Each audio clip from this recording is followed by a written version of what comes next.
Here are Stephen Sarnes and Kent Redford of WCS, Wildlife Conservation Society, pointing a finger at the poverty alleviation movement and saying in its new incarnation it's largely subsumed or supplanted conservation. The trend has gone unnoticed, but it poses a significant threat to conservation objectives. And what they're basically saying is, if you're interested in protecting the biosphere, you ought to get on with that job. You shouldn't be distracted by the equally significant but different agendas of reducing poverty.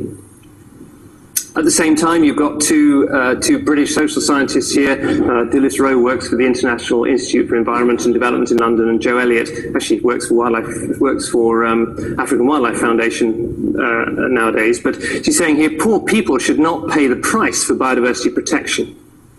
So you can see the sort of the nature of the debate. What is the impacts that they're all talking about?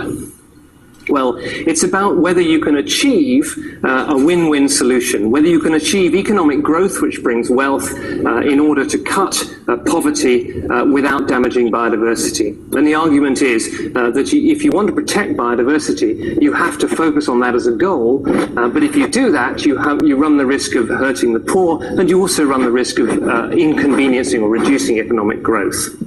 And we're used in developed countries, industrialized countries, to seeing this argument, this axis argued about with, let us say, a government wishing to start drilling for oil in place X, which is full of wildlife, and the Wildlife Conservation Society is urging them not to on the grounds that it's a wilderness refuge. We're used to that debate. What I'm saying is that in the developing world there's a third axis, and it's quite a complex one.